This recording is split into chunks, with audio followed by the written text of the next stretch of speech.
अजीत पवार राजनीति के मंझे हुए खिलाड़ी हैं। बगावत भी कर रहे हैं तो बड़े सम्मान के साथ। चाचा शरद पवार से आज दूर तो हैं, लेकिन अभी भी उनको अपना राजनीतिक गुरु बताते हैं। लेकिन ऐसा हुआ क्या कि चेले को अपने गुरु से ही बगावत करनी पड़ी?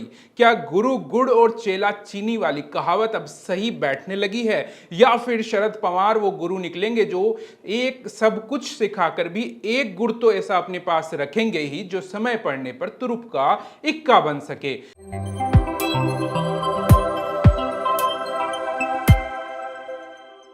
नमस्कार, मैं हूं शरद पुरोहित और आप देखना शुरू कर चुके हैं डेली एनालिसिस।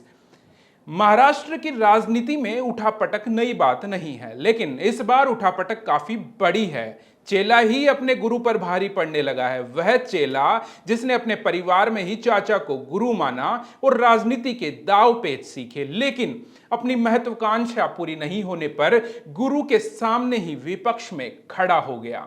अजीत पवार के मन में आखिर इतना गुस्सा क्यों है? क्यों उन्हें अपने ही परिवार के विरोध में खड़ा होना पड़ रहा है? अजीत पवार कहते हैं कि शरद पवार 1978 में वसंत दादा पाटिल की सरकार गिराकर खुद पवार मुख्यमंत्री बने। 1999 में सोनिया गांधी को विदेशी कहकर अलग पार्टी बनाई, कहा वो प्रधानमंत्री नहीं बन सकती। हमने पवार साहब की बात मान ली। 2004 में हमारे विधायक ज्यादा थे। विलासराव देशमुख ने पूछा कि मुख्यमंत्री कौन होगा।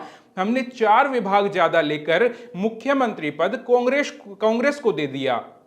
तब हमारा मुख्यमंत्री बनना तो आज भी होता। अगर उस वक्त मुख्यमंत्री बन जाता तो आज भी एनसीपी का मुख्यमंत्री होता। 2014 में कहा गया कि बीजेपी को बाहर से समर्थन करेंगे। 2017 में हम बीजेपी सरकार में शामिल होने वाले थे, लेकिन हमने शर्त रख दी कि शिवसेना नहीं रहेगी। बीजेपी ने कहा कि 25 साल पुराने साथी को निकाल नहीं सकते, और फिर 2019 में हमने शिवसेना के साथ सरकार बना ली। 2023 में पवार साहब ने कहा कि 83 साल का हो गया हूं, रिटायर होना चाहता हूं। वो सुप्रिया को अध्यक्ष बनाना चाहते थे, हम तैयार थे। फिर यू टर्न क्यों लिया?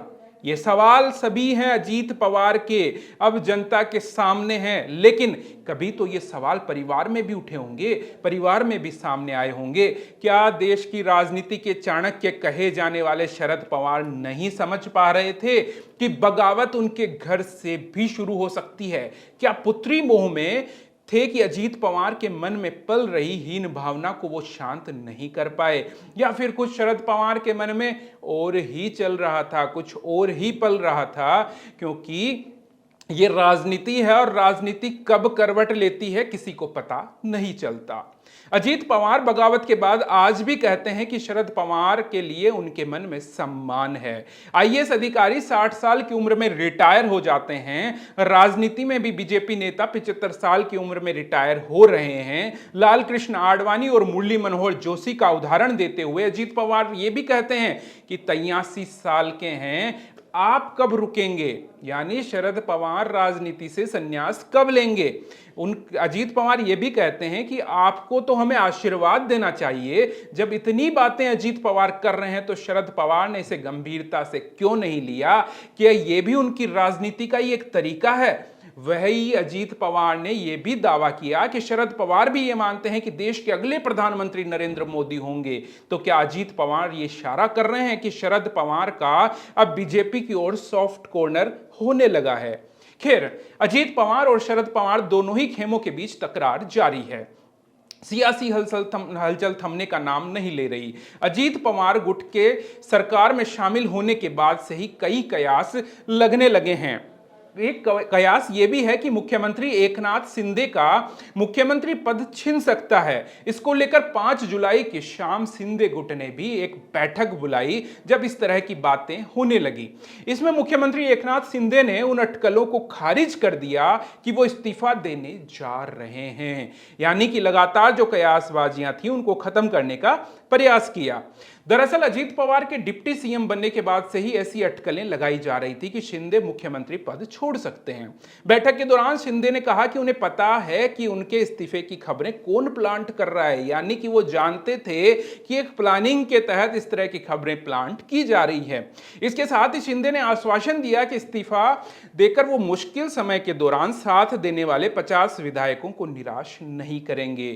कुछ रिपोर्ट्स भी आई जिसमें यह कहा गया कि मीटिंग में उन्होंने यह भी साफ कर दिया कि 2024 का चुनाव भी उनके मुख्यमंत्री रहते ही होगा। एकनाथ शिंदे ने आगे यह भी कहा कि अभी मुख्यमंत्री हैं और इस सरकार पर पूरी तरह से उनका नियंत्रण है। अजीत पवार के सरकार में शामिल होने को लेकर शिंदे ने साफ कर दिया कि सरकार में उनका आना महज एक राजनीतिक एडजस्टमेंट है, जो कि शरद पवार या उद्धव ठाकरे के बिना हुआ है। इसलिए अब राज्य में वंशवाद की राजनीति के लिए कोई जगह नहीं बची। इससे पहले 5 जुलाई को ही अजीत पवार गुट ने शरद पवार को राष्ट्रवादी कांग्रेस पार्टी के राष्ट्रीय अध्यक्ष पद से हटाने की घोषणा की थी। अब चुनाव आयोग में एक आवेदन कर दिया। आवेदन में यह कहा कि अजीत पवार के गुट ने यह दावा किया कि बीती 30 जून को प्रफुल्ल पटेल द्वारा एक बैठक बुलाई गई थी। एनसीपी की कार्यकारिणी बैठक में अजीत को राष्ट्रीय अध्यक्ष चुना गया था, यानी अजीत पवार के खेमे में उन्हें एनसीपी का नया अध्यक्ष घोषित कर दिया गया। अजीत पवार ने अपने चाचा और एनसीपी के चीफ शरद पवार से रिटायर होने की अपील की। अजीत पवार ने कहा कि उनमें ताकत है, वो सरकार चला सकते हैं, तो उन्हें मौका क्यों नहीं दिया जा रहा। वहीं शरद पवार ने भी हार नहीं मानी, एक बड़ी सभा भी की, विधायकों को साथ भी लेकर आए, शक्ति प्रदर्शन भी किया।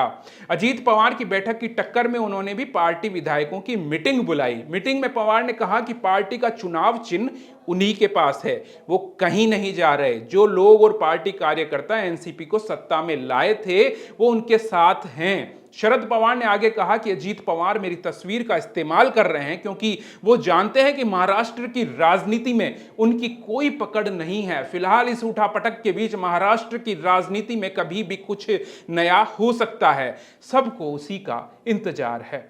फिलहाल के लिए बस इतना ही। नमस्कार।